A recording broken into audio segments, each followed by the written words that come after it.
Member being played with the Thought Not Seer ability as it enters the battlefield on the stack, so dealing with the creature, and that means that draw a card first, then reveal your hand, and one of those cards is going to get exiled. Yeah, so he knows Drummond has another Thought Not Seer in hand, so he's going to be slightly worried that if he takes the Fatal Push, looks like Drummond's going for Thoughtseize. That's also another card that could deal with Thought Not Seer in his hand.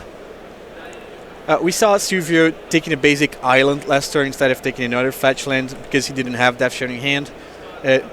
Now he could draw into Grimag Angler and cast that as a threat and have Stubborn Denial as backup.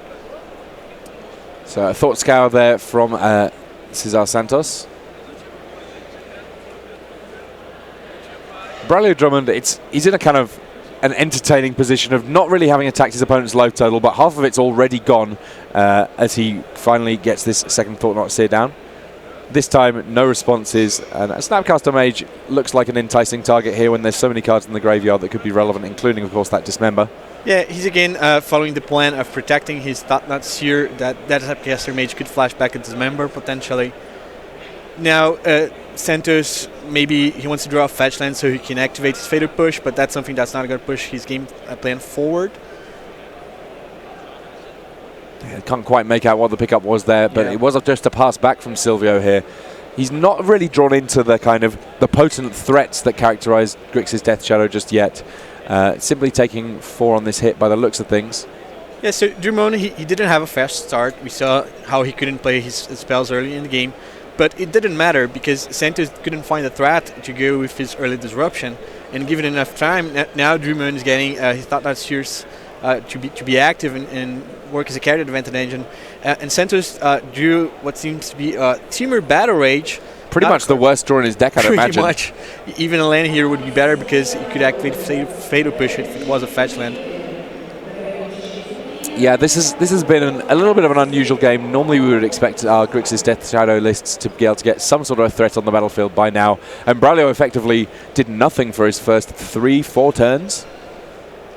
And ultimately doesn't end up mattering. The Eldrazi Taxes list, once it did start playing out threats, there was just nothing that Silvio could do about them. He did not draw the correct mix of lands and spells in that particular game. Or maybe the correct spells, I would say. Right, so this Eldrazi Taxes deck, we first saw it when Grixis Death Shadow was at peak popularity about a year and a half ago. Ever since, this deck maybe fell off of the radar, so Eldrazi Taxes as a response also fell off the radar, but now both players showing up with it, and I think Drummond is going to be happy with the matchup he got. Yeah, and this was one of the decks built in response, meaning that a lot of the interactions do work out pretty favorably for the Eldrazi here. I mean, Thought Not Seer, what a card. It's a big enough body that it doesn't really need too much help to kill people. It also is a very disruptive threat. And in this list where you have access to your Eldrazi temples, it doesn't even feel like 4 mana, it feels more like 3 because you've got a land that taps for 2. Yeah, this Eldrazi Taxes deck, it has a lot of subtle interactions. So we talked about Thought Not Seer. He also runs cards like Path to Exile, Tidehall's Color, things that exile spells from his opponent, and then he has Wasteland Strangler as a way to use those and kill a small creature. Maybe not that relevant in this particular matchup. I'm looking here at Drummond's sideboard. He has Mirran Crusader. That's a potentially very impactful card. If Santos chooses to take out his Lightning Bolts, it's a 2/2 double strike, protection from green, protection from black. He also has Gideon Alive Zendikar, one of my favorite cards. Also extremely impactful card. And other than that, I don't see much else he could bring. From Santos' perspective, I think he's going to look to take away some of his conditional cards like that Timur Battle Rage. I'm not sure if he's supposed to take out Stubborn Denial or the games where he's on the play, he has to play a Protect the Queen strategy, like effectively having Grimag Angler, and then try to save it for a turn from Path to Exile and try to ride that to victory. Yeah, I mean, he could potentially just sort of play the small incremental upgrade game, maybe bring in some Ceremonious Rejection just as a more effective piece of counter magic in this exact matchup, or indeed decide that he just wants to max out on that sort of counter magic. It really depends a lot on where he sees his threat base being and how safe he sees that threat base being, because That Stubborn Denial, very potent when you already have everything else going on. On its own, as we see there, it wasn't able to achieve enough. So Ceremonier's Rejection, it's an interesting card. I think it only has Thought-Knot Seer and Ether Vial as targets from Drumon's deck. Of course, Santos might not know this. He might be expecting something like a Reality Smasher that Drumon doesn't play. The fact that Silvio is on the play maybe makes it a little bit more attractive since he could counter an Ether Vial. But overall, it's just a card that's going to be very good in some spots and very bad in other spots. And after sideboard, maybe he's just looking to have his decks to be a little more consistent overall. I saw him eyeing up a copy of Anger the Gods as well there. That one, a great way of winning back a little bit of card advantage. And realistically, this Grixis Death Shadow list, it can have creatures in play that all survive that kind of mass removal. Yeah, Drumon's deck has a fair number of X1, X2, and X3 creatures. So Anger of the Gods is absolutely going to be an impactful card that Santos is looking to draw. These players just finishing their shuffling up now. Plenty of time left on this clock. That first game barely clocked in at 5 minutes, so they will be able to have a long one if it works out that way, though I'm sure that for Braulio, if he can get it going exactly the same way it did in game one, he certainly won't mind too much. Get around to maybe go and grab a little bite of lunch, catch up with some friends. And that one of the cool things about a GP that is in your home country, or a comparatively local one at least, is that you get to meet up with players that you've encountered a whole bunch of time before and treat it as a bit of a social club in addition to a fun tournament. Also, you get to sleep here in your own bed, make breakfast at my own kitchen. Yeah, something that I don't always get to do with right. Magic tournaments. So, as we were talking about, the Grixis Death Shadow, it can play different roles. I think its deck is at most potent when it's playing a temper strategy, like you mentioned, but it can also play a little bit of a control role. I think the games where Santos is on the play, I think he's more likely to try to be aggressive.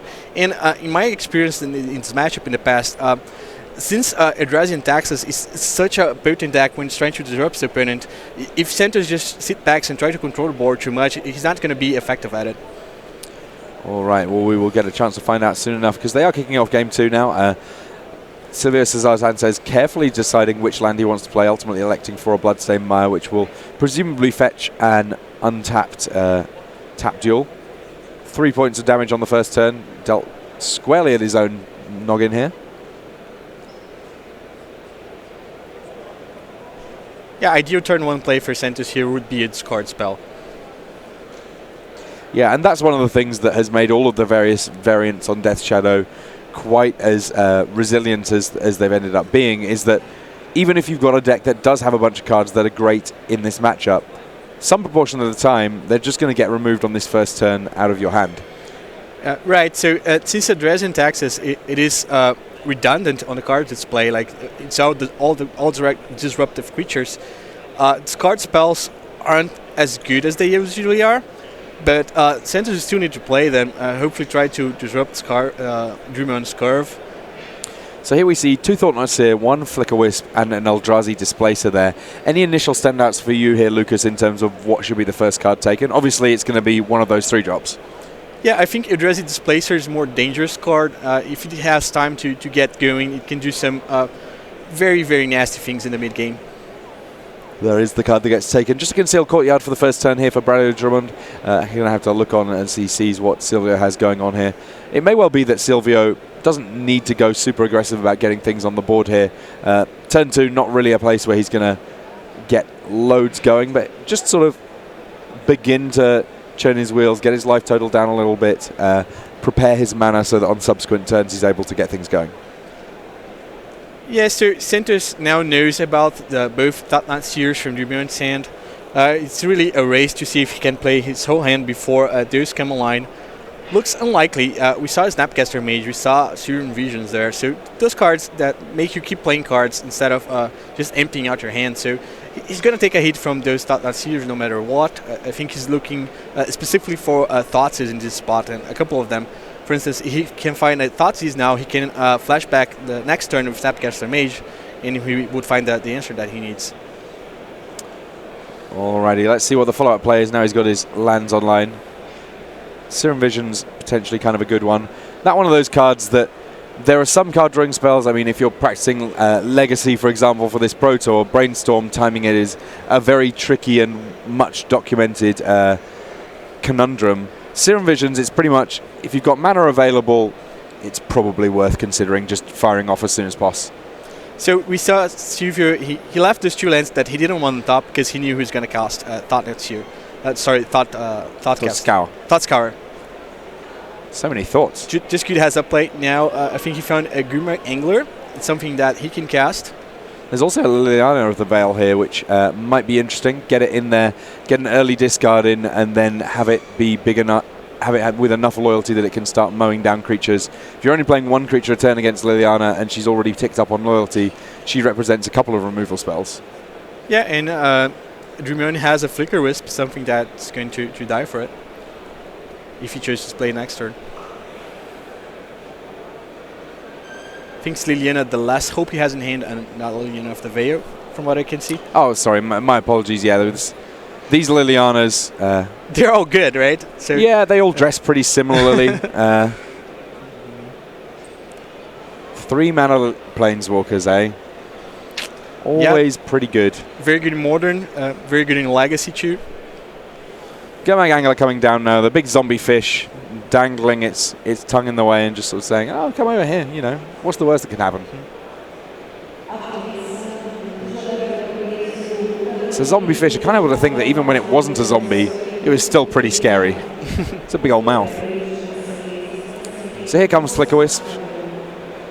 Not too much exciting that's going to get flickered right here, just a land. No, unless he has use for that excess land, is effectively doing nothing with the trigger. Yeah, I don't think that it's worth Silvio trying to play around Path to Exile too much in this instance. Right, so Silvio has a land, so he's able to use that Liliana Last Hope to nuke the Flicker Wisp, and I think he found a Thoughtseize. So at least one of the Thoughtnauts here from Drumon's hand is not going to be online, which means that the 5/5 body from Grimrock Angler is going to be able to attack. Oh, okay, so maybe it's not Thoughtseize since he chose not to cast it there. Liliana Last Hope ticking up here. At some point can get creatures back, or indeed, if you do happen to find yourself up at 7 loyalty, a very potent way of ending the game. So Blizzard Delta getting cracked here in response to that Thought-Knot Seer, signaling that we might be seeing a spell here. Yeah, so Silvio is playing from a lot of information from previous scored spells. I imagine it might be a Dismember he's going to play this turn, something that he could use his mana. Well, he's gone for an island, so... Okay, so yeah, it could be that. Still could be just about anything.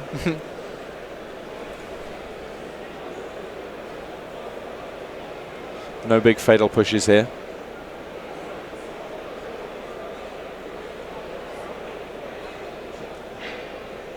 Yeah, there is that Dismember. Yes, it's costing a bunch of life, but especially in Grixis Death Shadow lists, that not so big a concern. Yeah, right. Santos is really all in that tempo play. Brawler is not going to have a blocker this turn. I think it's unlikely that he's going to have something that can block Grimrock Angler, considering the Liliana Last Hope can shrink a creature too. So Santos, I think, is going to have at least 2 good attacks. Yeah, this is looking a lot more rosy for Santos than the previous game. He's got... Okay, I mean, so Drummond, I think he has Settled the Wreckage in his hand. If Santos doesn't use a discard spell now with his... Oh, he doesn't. He exiled his previous Thoughtseize, so he can use Snapcaster Mage for that. So it's possible that Drummond is going to get that Grimrock Angler next turn, and we saw that Santos, he drew a second Grimrock Angler, something that he might want to play now, and if you attack with both next turn, Drummond has his out to come back in this game. Yeah, big draw for Braulio Drummond, and I guess one of the things that can come up for these Grixis Death Shadow lists that can be a little bit tricky is they actually don't have that many ways of killing people. Like the number of creatures in the deck, it is reasonable to think about literally removing all of them if you can have exile effects, and certainly exile effects that hit multiple creatures, very potent indeed. Liliana ticking down here. This is Silvio digging, trying to find a little bit more action. Yeah, so Settle the Wreckage is a card that control decks play, since it's a sweeper effect. But now we can see that a creature deck can play it too and use it to win a damage race. Maybe that's the reasoning Drummond had for bringing it in post-board. Powerful card from Ixalan, the sort of highway to exile rather than simply a path. All of those attacking creatures get sent away. All right, Gimmick Angler number 2. It's all zombies, all fish, all the time for Silvio Cesar Santos here. 10 power of big old zombie fish in play now. He could be falling into a trap here. I mean, I guess the thing is that Stubborn Denial, very much a card. It is turned on right now. Okay, so here's the tell. Santos knows about the Thought-Knots here from Drumon's hand, from the previous discard spell. So he got to stop now and think, what's going on? Why did he choose not to play that card? And he's going to attack, and that's the set of the wreckage. Do we have a Stubborn Denial? Stubborn Denial would win the game right now. We do not. We have 2 zombie fish being sent to exile. Huge play. And I don't even know that there's going to be that many lands that Silvio Cesar Santos can search up for here. The perfect Settle the Wreckage. All of the basics already in play. That means that it's just a shuffle of the deck. Highway to exile indeed. Oh my goodness. That was a gigantic play from Braulio Drummond. Yes, he needs to find a way of dealing damage. He only has 8 damage to deal though. And right now, Silvio Cesar Santos, he could smell victory just mere moments away, 1 attack step away, and ultimately he's got the consolation prize of a Death Shadow, and he just has to hope that that's going to be enough. Yeah, it's an even game now. Drummond's not completely out of the ropes, but we see he has lots of cards in hand. He has options to play his turn. Let's see how he can keep coming back into this game. Now, I think it's a really interesting point that you talked about the tell of not playing Thought-Knot last turn. Do you think that reasonably Silvio Cesar Santos could have played around that Settle the Wreckage? I think maybe he should have given it 10, 15 more seconds to think about it. I don't know if he would have thought about the second wreckage. Could be that he decided to attack into it anyway. But it was such a huge tell. He should have, at least tried to figure it out. I mean, I guess that if it was any other removal spell that was being telegraphed, you definitely want to attack with both creatures so at least one of them gets a hit in and you still have them dead the following turn. I feel like literally Settle the Wreckage is the card that punishes you there. Yeah, so maybe he could have thought that Drummond had a Dismember, for instance, which is a card that would make him attack with both creatures. All right, so Dismember from the graveyard thanks to Snapcaster Mage dealing with Thought-Knot Seer. And that enough to mean that there is, in fact, enough damage coming through from Silvio Cesar Santos. Casting the Dismember from the graveyard, making that Death Shadow big enough that alongside Snapcaster Mage, we have a result. Yeah, that would be 11 damage from that attack. And Drummond was only at 10 life. All right, so we're going to see a game 3 here, Lucas. We've seen both these decks kind of doing their thing, and Braulio here, yes, he was able to use that Settle the Wreckage to brutal effect in game 2, but it didn't win him the game, and now Silvio can go into game 3, and you can be sure that if he sees 4 mana untapped and he's got some big attacks, that it will be crossing his mind for this final deciding game. Okay, so now we have the sideboard mind games. Does Drummond take out the Settle the Wreckage now that Santos saw it? I mean, he's on the play. It's a card that's a little bit worse when you're in the play compared to when you're in the draw. I think it's good that he opened his deck box and shuffled some cards around, even if he plans to keep it. He has to keep Santos guessing. Yeah, I mean, Settle the Wreckage, one of those cards that is at its most valuable when your opponent simply does not see it coming, as we saw in that game. Yeah. Once they have even an inkling that it might come along, while it's still a very powerful spell, of course, it can lose a lot of its efficacy. Now he can gain in value just by the fact that Santos has to consider it in this game, even if Drummond doesn't have it in his deck anymore. That's a lot of mileage for something that maybe it's just a one-off from his sideboard. Yeah, I must admit that I am a bit of a sucker for the spicy one-offs, either in the main deck or in the sideboard. Just keep the opponent guessing, keep them thinking. I really like having access to some of the Phyrexian mana spells so that your opponent has to respect more cards, even if you've tapped down low or completely tapped out potentially. The first time that your opponent sees a gut shot from you, it changes everything about how they want to play subsequent turns. Yeah, I love that mental aspect of Magic. You can see there Silvio Cesar Santos and Braulio Drummond just finishing their shuffling as we go into this deciding game. Once this one's complete, we'll try and bring you a little bit of Time Walk Magic as well, just so we can get just as much modern in as we can. We know you guys love it, so we feel very much the same way. Right, so a card like Sensor is something, for instance, that I used to like to play in my standard blue decks just as a one-off. So I can cycle it in game 1, and then I sideboard it out games 2 and 3, and my opponent is too pressed to play around it. Yeah, you're effectively hampering their mana just by making the merest suggestion that tapping out to cast a spell might not be good enough. Just by cycling with it, so it's great. Okay, so Braulio on the play here, starting off with a tapped Channeling Vent. I mean, it's one of those cards that sooner or later you're going to have to play it tapped. Turn 1, not too much opportunity cost for doing so, but an Inquisition of Kozilek coming along on turn 1 for Silvio here. Sees Path to Exile, Dark Confidant, and then Eldrazi Displacer. 3 cards, all of which very much attackable by the discard spell. Goes for Path to Exile, not so many threats, and the fact that that removal spell will deal with any of his creatures just as easily as any other, and there's not too many lands to fetch, means that it's a relatively easy choice, I would imagine. Yeah, so this choice to take the Path of Exile, it could mean that Sentus has more removal spells, as you pointed out, or maybe that he really identified that his role in the matchup is to play Protect the Queen and just try to ignore the small creatures and just be sure that his Death Shadows and Grimrock Lingers stay alive. All right, so no massive surprises here to see Dark Confidant coming down on turn 2. It was revealed to that discard spell anyway. A source of ongoing card advantage, and now both these players attacking their life totals one way or another for some sort of benefit. Life is a resource. It absolutely is. 2 life being played here to draw 1 card for Silvio Cesar Santos as he cycles that Street Wraith. Huge draw for Santos here. Yeah, finds Anger of the Gods, and it's really just going to be a matter of when he chooses to deploy it, because it's almost certain to be a 2-for-1 at some point. I like the fact that he's got the Lightning Bolt to deal with Dark Confidant before it draws any cards here.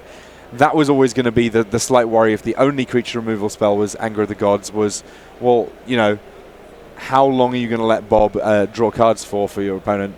Yeah, just good heads-up play by Santos there, not letting Drummond draw a card, even if it makes his Anger a little bit less effective. Now, Liliana of the Veil versus Eldrazi Displacer. That's a fight that Liliana's winning, at least on this occasion. -2 loyalty. Only 1 creature in play. That has to get sacrificed for Braulio Drummond here.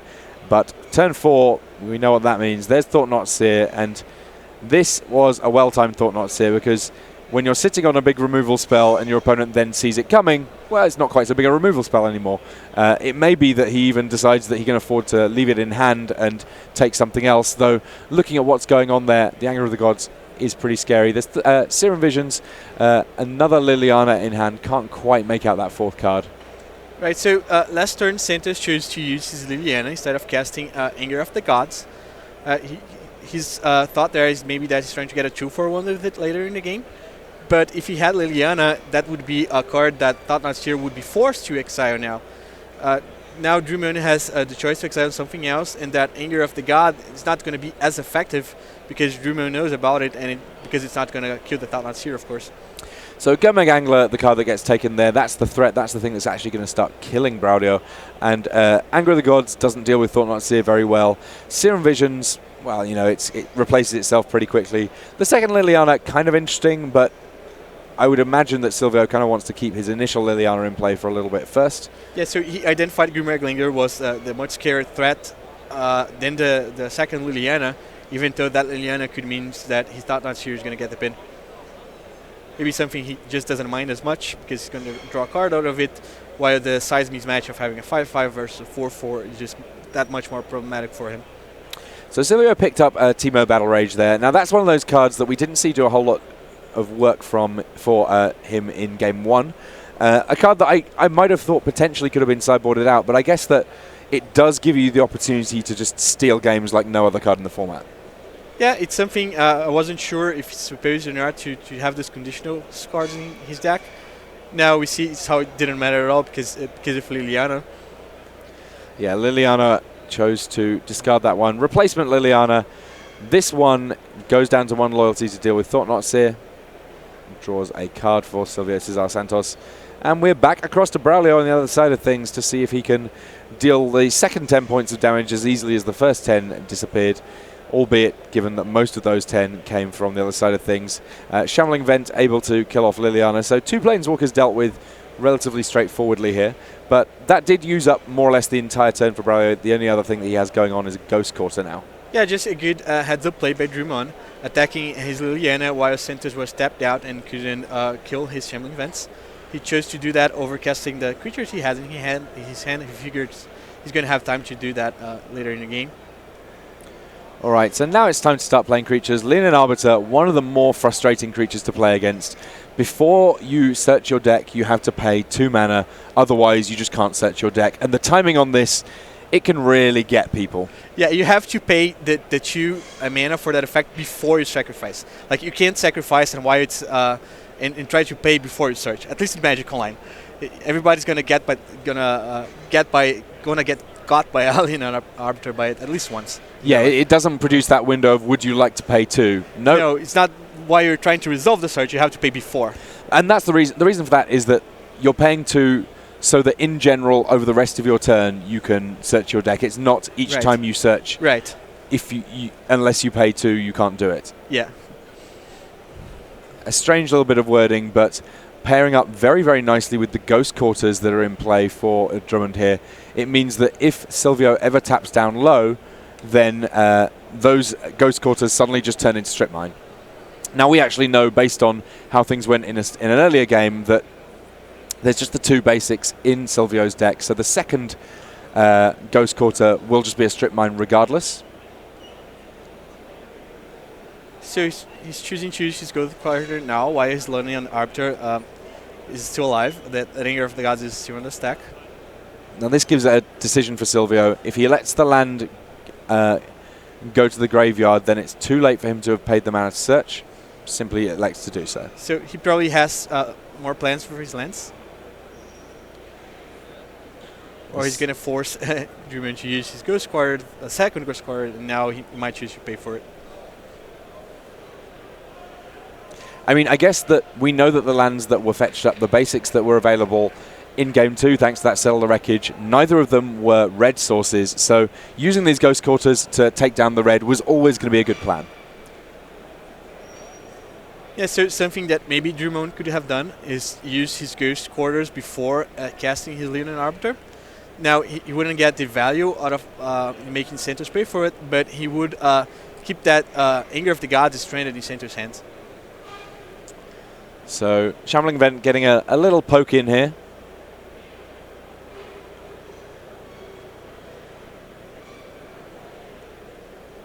Two points of lifelink coming through, and ultimately getting met by a Fatal Push.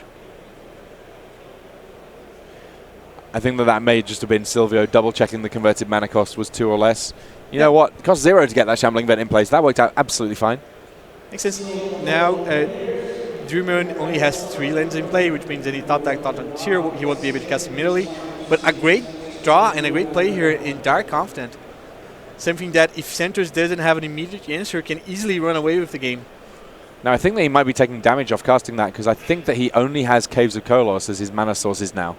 Alongside Dark Confidant, that's a lot of damage just sort of casually to cast anything but a colorless spell, but that's the world that Braulio finds himself living in here. And Dark Confidant facing down the big old zombie fish. We've talked about it before. Gurmag Angler, plenty of food for it in the graveyard, and that life total looking pretty juicy snack also on the other side of the table. Yeah, so now we have Drummond trying to race against that Gurmag Angler, plus his Dark Confidant, plus his Caves of Koilos. That's a lot of damage sources. Yeah, that's a very good way from Sentos' side to deal with the Dark Confidant, just attack his life total. Yep, 2 points of damage as Leonin Arbiter gets revealed by Dark Confidant. Anything pretty much that gets cast here. Oh, the planes. Yeah, that's Thank goodness we've got a way of casting something without taking damage. Leonin Arbiter getting cast in response. Polluted Delta getting cracked here. Silvio keen not to get caught out by the sneaky lion. Drummond still needs 1 more creature if he wants to try and trade with the Gurmag Angler in combat. So Sentos he has a good attack this turn.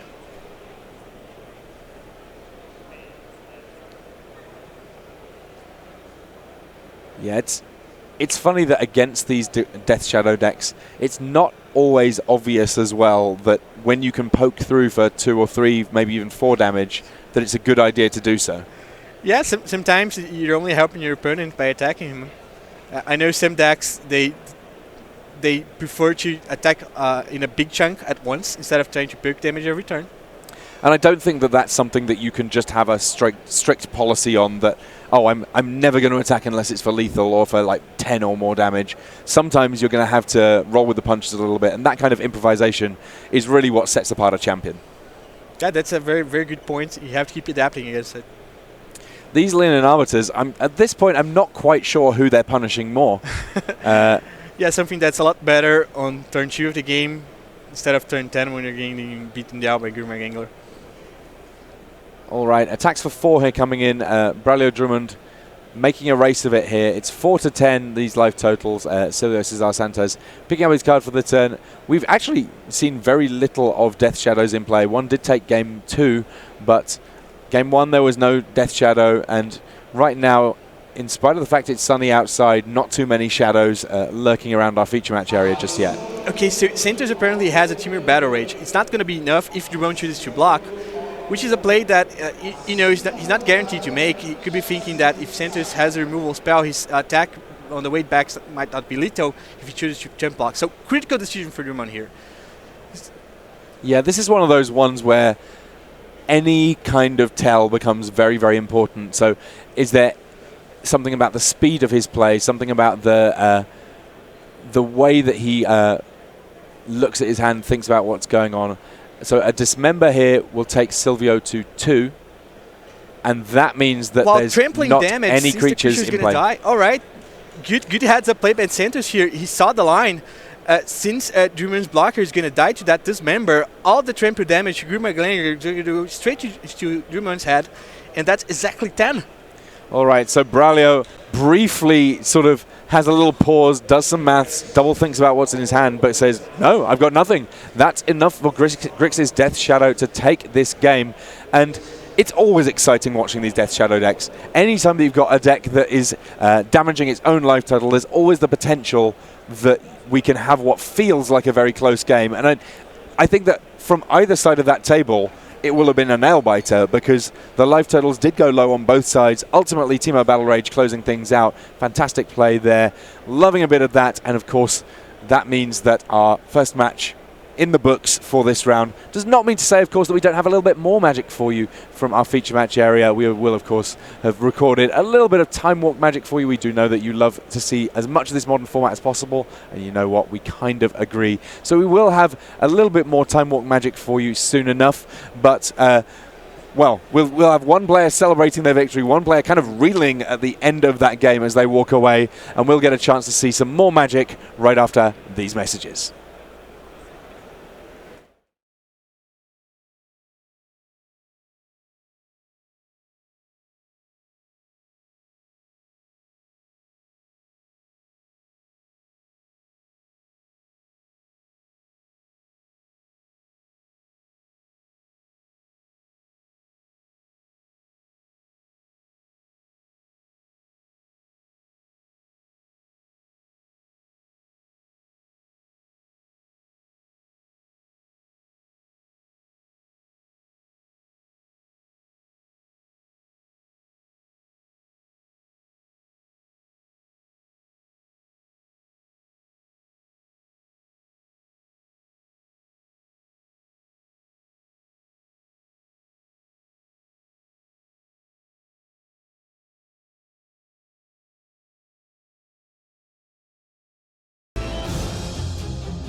Hello and welcome back to coverage of Grand Prix Sao Paulo.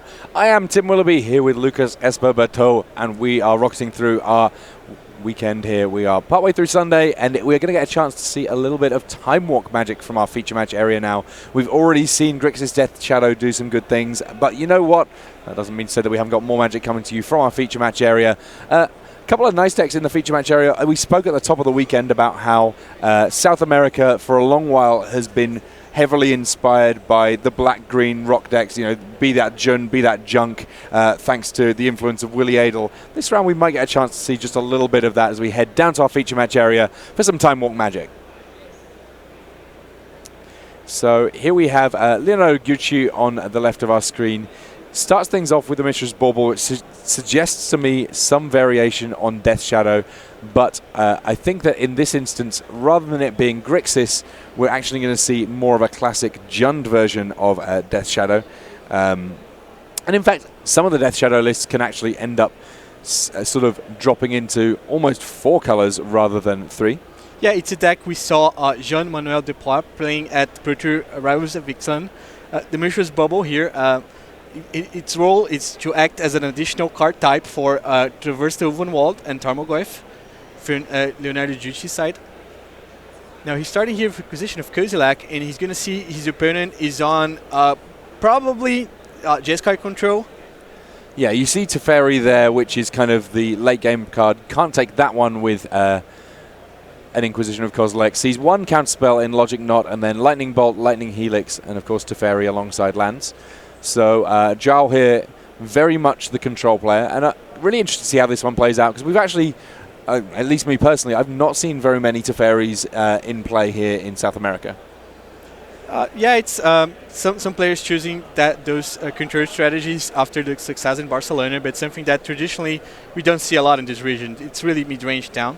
I love that Leonardo has that makeshift Mishra's Bubble token into play. Usually one of the hardest parts of playing this deck is remembering your bubbles token, your bubbles triggers. Yeah, I mean, there's absolutely nothing to say that you can't provide yourself with a bunch of useful reminders so that your straightforward operations don't get forgotten about, and that's exactly what Leonardo has done. It's a simple thing, but it means that you don't end up making the kind of mistakes that leave you kicking yourself and not thinking about the game at hand because you're busily thinking back through misplays of earlier turns. Yeah, Grand Prix are a marathon. It's good to give yourself every room you need to not make mistakes. So a Tarmogoyf here, already a 4/5 thanks to land or artifact, sorcery and instant in the graveyard. That about as good as you can hope for a Tarmogoyf on turn 2. Yeah, it's a potent threat. Ignacio, he doesn't have the path to exile, and Gucci knows that. Yeah, I mean, on its own, Mishra's Bauble providing kind of a really useful addition to what you get from a Thoughtseize or an Inquisition effect, that you see all the cards in your opponent's hand and the card at the top of their deck, meaning that you know the entirety of what they're going to be working with the next turn. There's not even the potential for a top deck to confuse you. So Serum Vision's now coming from João Ignacio. Draws a card, scries 2. It looks like he likes both of those cards. Yeah, one of those Leonardo is probably going to see with his bubble.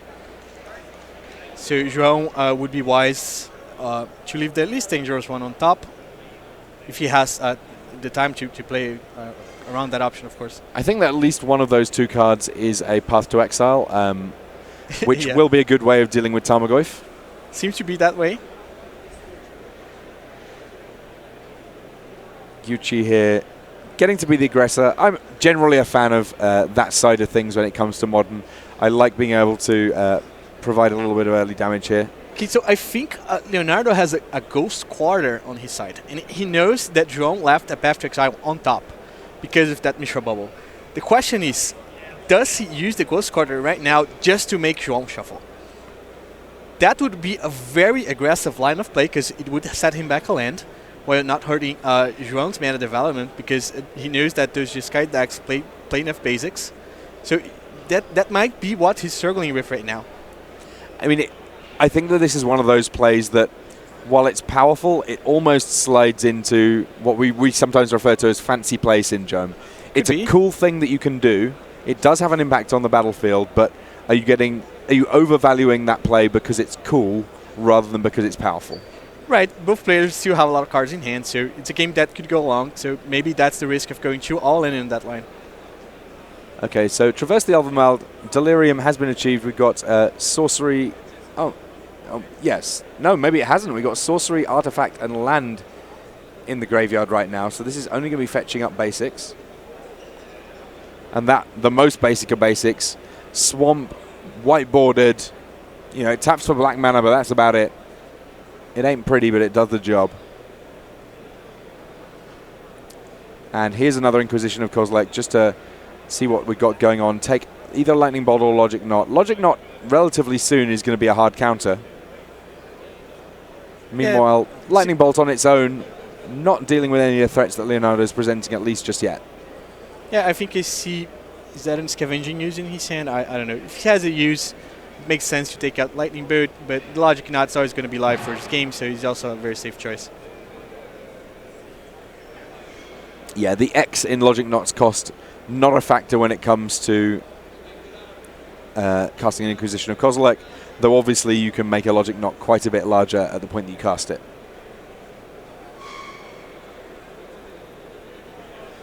Alright, so there's that Path to Exile that we kind of knew was lurking on the top of Joao Inacio's deck here.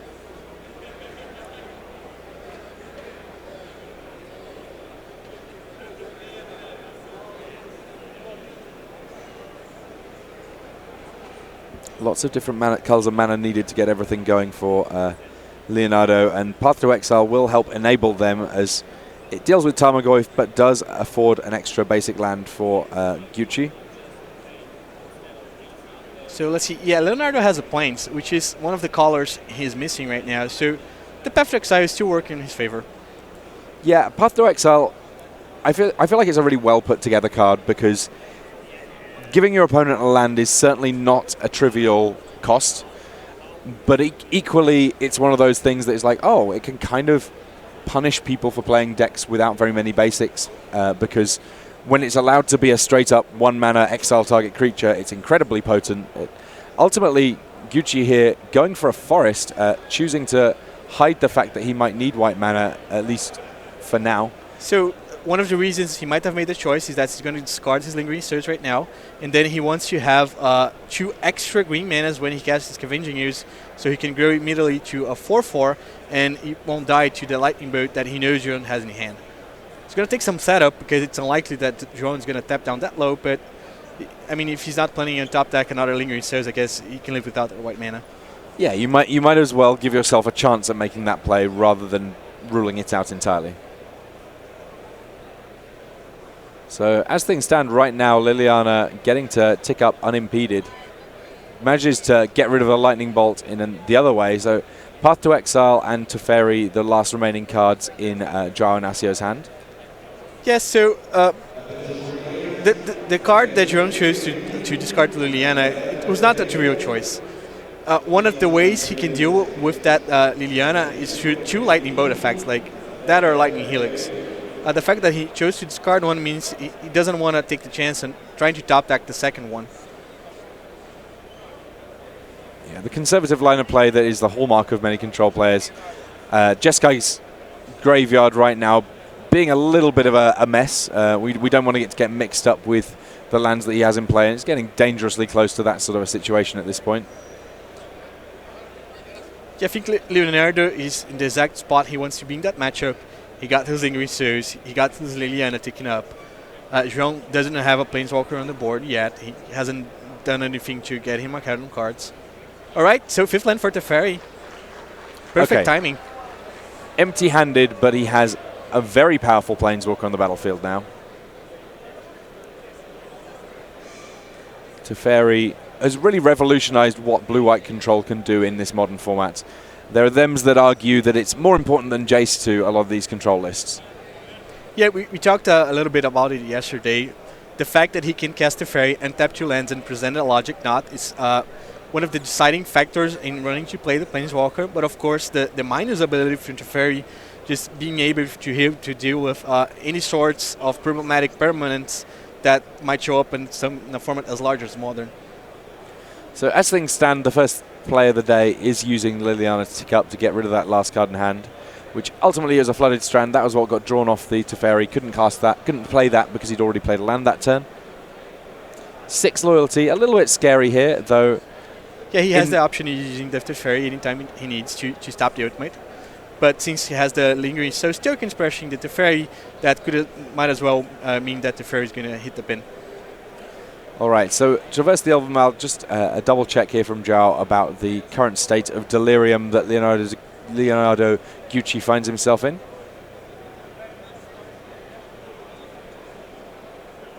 It is sufficient that any creature or land can be searched up. Goes for a Grimflayer. Grimflayer, a great source, not really of card advantage, but certainly card selection, card quality. Each and every time it hits as a 4/4 for 2, it's also allowing you to get rid of cards you don't want off the top of your deck, keep the ones that you do. Yeah, in a game-win situation where the Abzan deck has a lot of spot removers that are not at peak efficiency against a deck like Control, being able to not draw those cards is going to be a big factor for Leonardo, and of course it's going to hit for 4. So Search First Canter now the play for João Inácio. This, another comparatively recent addition to control lists. It's not just about playing it in Standard. It's very, very powerful in just about any format that you choose to play it in, assuming you can get the time to transform it. Yeah, we saw João choose to not use the minus on Liliana. So Teferi now is going to die to the attackers for sure. And that Liliana is going to threaten an ultimate. Yeah, the Liliana ultimate, it's not the reason that you play Liliana in your deck. The casual discard, the ability to make sure that there's going to be a way of forcing some amount of creature control is kind of the exciting bit. But when you do get to do the ultimate, it's not one of those ultimates that immediately wins the game, but it puts you in a very good spot. Yeah, he chose to activate it. Now let's see how he separates the piles.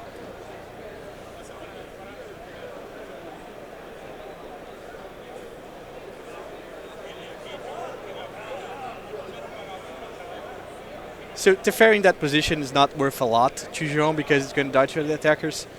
So we could see Leonardo splitting it maybe duels in one side and basics and surge on the other side. Inácio here with a little bit of a decision. Does he want lands or does he want non-lands? And he's a control deck. Surely he wants lands. And this is a Leonardo weighing up how many things he could put, how many things he needed to put in the lands pile. If he could get away with, like, is 2 lands plus those spells better than 4 lands? Like, maybe. And interestingly enough, he got rid of João's only white source. So how does João come back from this situation without the ability to cast a sweeper? Well, it turns out he doesn't. Right. that was a relatively straightforward question that we were able to answer. Right. There. And thanks to the miracles of Time Walk Magic, we're straight into our game 2 here. So I'm just hearing actually that because of the timings, we're getting close to our next round here. We are going to have to kind of jump out of that one. Just so you know, it was kind of second verse, same as the first in terms of how that match finished up. Not a great one for Control, as it turns out in that particular instance. And that means that we have kind of rounded things out here in our round of 4 now. That does not mean to say, of course, there's not more Magic to watch. There's lots more Magic to watch. We are going to be able to jump across to Riley Knight and Paulo Vitor Damarosa jumping into the booth for the first time of the day to bring you more Magic. In just a few short moments, we will be bringing you more Magic after these messages.